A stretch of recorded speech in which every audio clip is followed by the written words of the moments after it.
Okay, so we are going to make a video. I would have done this earlier this week, but we had this like terrible series of technical failures where we learned just how important it is for us to have internet. Because without internet, we can't do anything. And so this week, kind of got the middle blown out of it. But I have to give all credit to my genius wife. I fought with the internet and Comcast like all yesterday, like seriously, like 10 hours of fighting with them.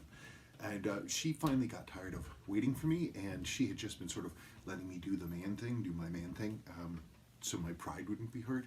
She fixed it in like 15 minutes. And then this morning the printer didn't work, and I fought it, and she fixed it in like 3. So that's why you marry somebody who complements, whose strength complement your weakness. Okay, so my last video I had actually said, hey, if you guys have any questions, shoot them to me and I'll answer them. So I have some questions here. Generic something. I'd like to know how your watches and parts buying, both for personal and shop collections, has evolved over the years.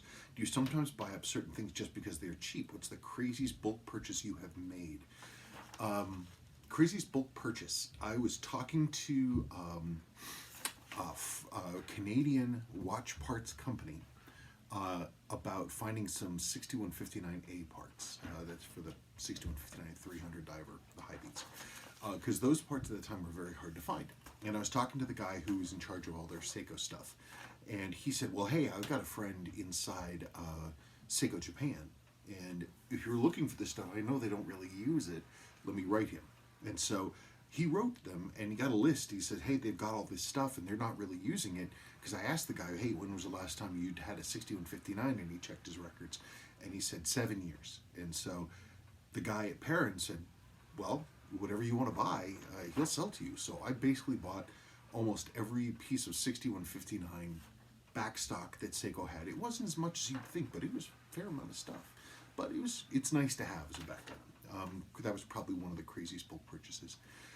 The craziest bulk purchase I was not able to make is last year some guy contacted me from like Wisconsin, and he showed me he had these giant big plastic flats, these big huge containers, and he had 4 of them completely filled with Seiko 6139s. He probably had 500 watches, and he just vanished. I was trying to work with him to try to pick it up, and he just went.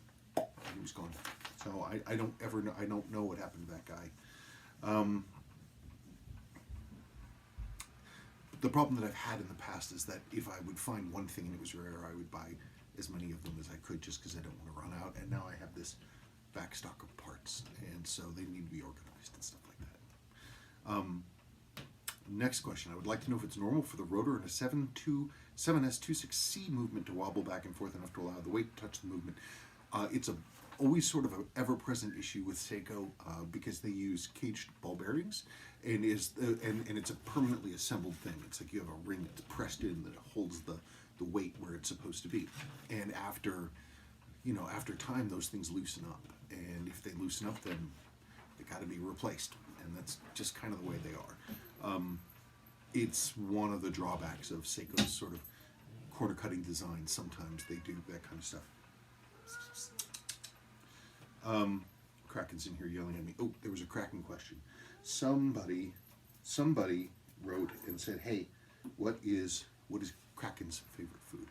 Kraken's favorite food is Fancy Feast fish and shrimp feast flaked, or as I like to call it, low tide.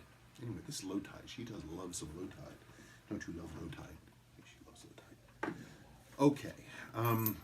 I was wondering if you recommend winding watches you don't wear once every month to get them going. Or is it better just to leave them until you wear them? I like to fire up watches every now and then. I don't want them running all the time, but I honestly believe the machines are much happier when they get to run. I just am not a fan of watches that I don't wear running constantly. It's why I don't use watch winders, but yes, machines tend to want to run.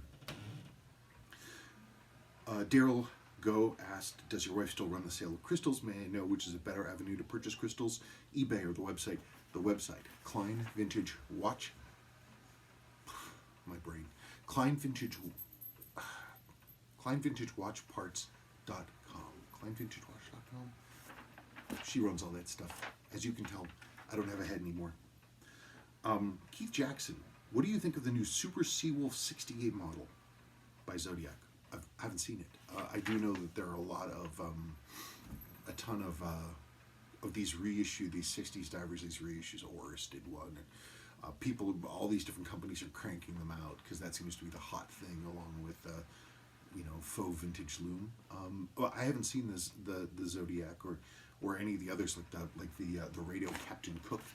I'd love to see, but I mean they're really expensive. Steve Jones. I struggled to find content when I was buying my bullhead. Same applies to my current search for a good Monaco. Some tips would be very useful. Monacos are tough. They are any kind of collectible. There's a thing that I call the danger period, and it's like the time between when the thing is made and it's still valued. Okay, that's fine. It's safe. Then you get to the point that it's like maybe kind of worn or it's fallen out of fashion. It isn't cool yet. It isn't a collectible, and that's the danger time. That danger time for the Monacos was pretty bad because they were a pretty dated design and people didn't really dig them. And mechanical chronographs were not the thing, and the quartz revolution came. So a lot of them did not last. Where we see a lot of them coming from now is where they were continually used rather than disposable society like the United States. So a lot of them are coming from like Southeast Asia, and they tend to be very rough. They're great movements, very solid, beautifully built. But if they're living in a hot and wet environment, that's tough. So my rules are the same for any watch, vintage watch, is looking for clean dials, looking for good colors, avoid anything that's faded, avoid anything where the cases had the bejesus polished out of it, avoid things with damaged loom. If it just looks funky, it's just not something you want to pick up. It's always the same rules. It's always the same rules. You want to make sure you're not buying garbage. Be very careful and look for the clean white dial. Suggestions on books on watch repair. Red Mac 80. Suggestion of books on watch repair. Any books on Seiko models? I don't know either. I don't have either. The only books on watch repair that I have put any true faith in are. Hang on. There we go. The only ones that are truly important, the Seiko Watch Technical Guides. And you can find them in physical copies, or you can find them online, because most of these now have been scanned in PDF. But these things, they tell you everything you need to know. I mean, if you look through them, I mean, I when I first got these, I was reading them for fun because they're interesting. I mean, you look at these guides, and they have everything. I mean, they tell you your lubrication, the kind of lubrication you're supposed to use, how you're supposed to assemble, all that other kind of stuff. Basic stuff, the servicing guides. And they're pretty much invaluable. And they have a bunch of other hidden knowledge in them, which is awesome. The time grapher tells us, well, I don't really want to go too deep into the time grapher because I kind of cover that. And my time grapher is really simple. It's a really simple, stupid one. I need to actually upgrade it because if you get the higher level, more expensive ones, it'll tell you everything. It'll tell you where errors are. It'll tell you all kinds of crazy stuff with beat air and pallet fork and noise, and it's a much better diagnostic tool. This thing's sort of a hobbyist thing. I mean, granted, it works, but I think I could do a little better. R80GS wrote, please wear your 6159 a little from time to time. I'd love to, but unfortunately it's in secure storage. Are you considering to open a position for someone to help you through your workload? Gosh, it'd be great to have somebody here. The problems are, one, I don't have anywhere to put them. Two, I don't have any tools. So no space, no tools, and also I'm so backed up with work that there's no time to sort of train somebody in. I don't know how I would go about doing that. But I am hammered. But if I had somebody here, I would have to sort of be on top of them. The alternative, if I had the space, is if I had a real professional, somebody who's a certified watchmaker, certified master watchmaker. I don't know that they would want to work here. I don't know why they'd want to come to this lovely town where it's snowing currently. But, you know, it is what it is. It's something I've certainly considered. I just don't know how I would accomplish it. Do you test your vintage watches if they still hold their depth rating? No, I don't. I have a tester. I have one of the old Bergeron style wet testers.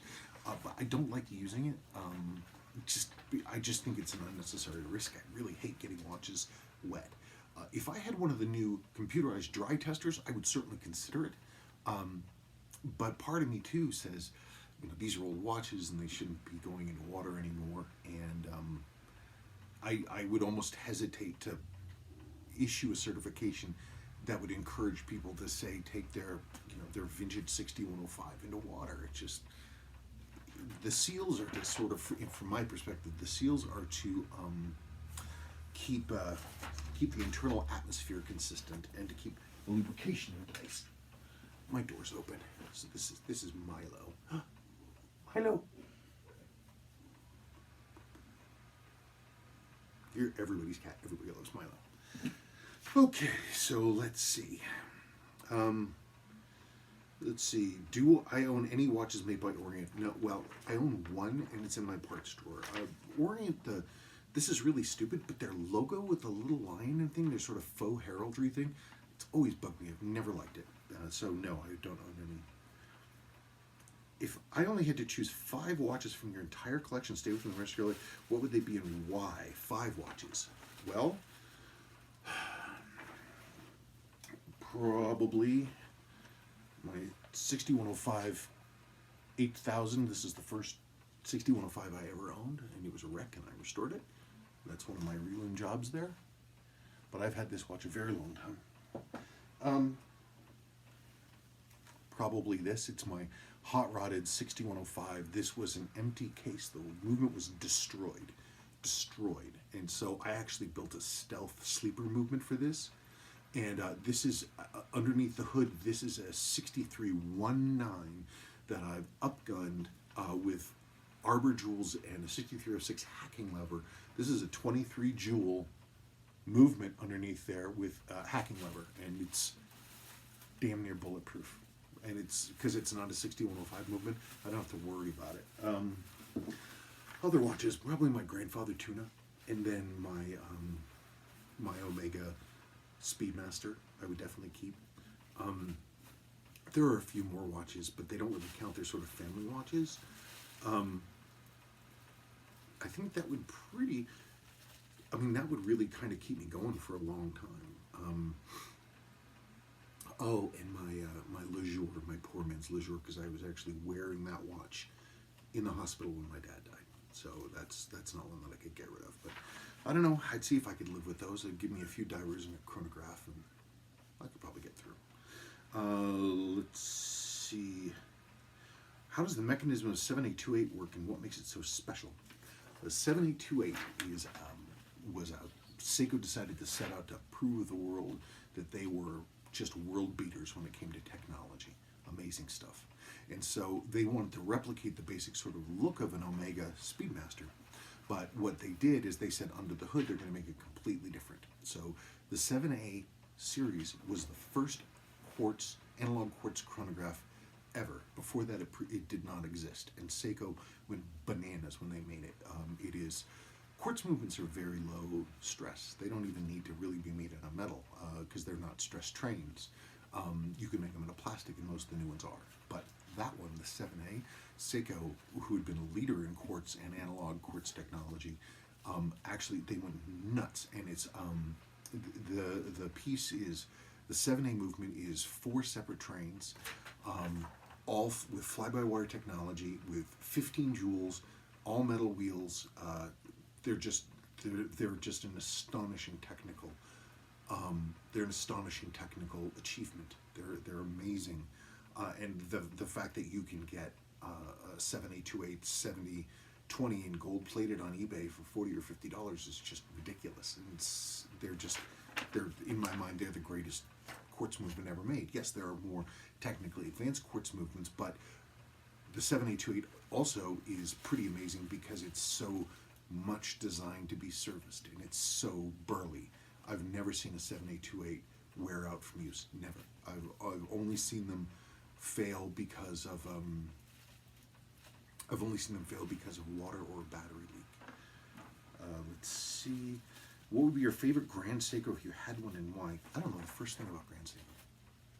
There you go. I don't know anything about it. I mean, I could probably ID a couple of them. I mean, maybe Snowflake that's one of the only ones I really know of. Is Snowflake. Those are really cool. Very pretty dial. But I don't really wear dress watches, and I really don't wear anything that has anything other than a black dial. How would you recommend getting into watchmaking?